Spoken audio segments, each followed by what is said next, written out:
அண்மை செய்தியாக பார்த்து வருகிறோம். ராணிப்பேட்டை மாவட்டம் சோளிங்கர் அருகே பறக்கும் சாலை அமைக்கும் பணியில் ஈடுபட்டு வந்த வடமாநில தொழிலாளர்கள் சம்பள பாக்கி இருப்பதால் போராட்டம் நடத்தி வருகின்றனர். இது குறித்தான கூடுதல் விவரங்களை வழங்குவதற்காக எமது செய்தியாளர் கிரண் இணைப்பில் இணைகிறார். கிரண், வணக்கம். இது குறித்தான முழு விவரங்கள். வணக்கம் பவித்ரா. கடந்த 4 மாதங்களாக ஊதியம் வழங்காததை கண்டித்து வடமாநில தொழிலாளர்கள் பறக்கும் சாலை அமைக்கும் நிறுவன அலுவலகத்தை முற்றுகையிட்டு போராட்டத்தில் ஈடுபட்டனர். மேலும் செலவுக்கு பணம் இல்லாமல் தவிப்பதோடு முறையாக உணவு கூட வழங்காமல் கொடுமைப்படுத்துவதாக வேதனை தெரிவித்தனர்.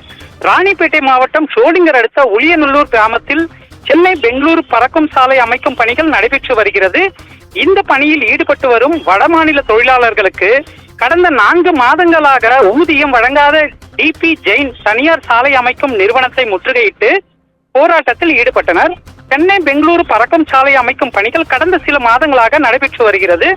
இது ஸ்ரீபெரும்புத்தூர் முதல் ஆந்திர மாநிலம் பழமநேரி வரை சாலை அமைக்கும் பணிகளை டிபி ஜெயின் என்ற தனியார் நிறுவனம் ஒப்பந்தம் எடுத்தது.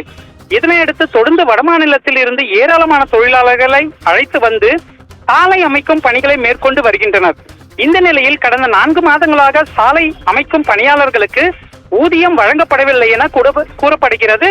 அதேபோல் ஒருவேளை உணவு மட்டுமே வழங்குவதாகவும் உணவு தரம் இல்லாமல் இருப்பதாக குற்றம் சாட்டிய வடமாநில தொழிலாளர்கள் சொந்த ஊரில் உள்ள தங்களது குழந்தைகளின் கல்வி செலவுக்கு கூட பணம் அனுப்ப முடியாமல் தவித்து வருவதாக வேதனை தெரிவித்தனர்.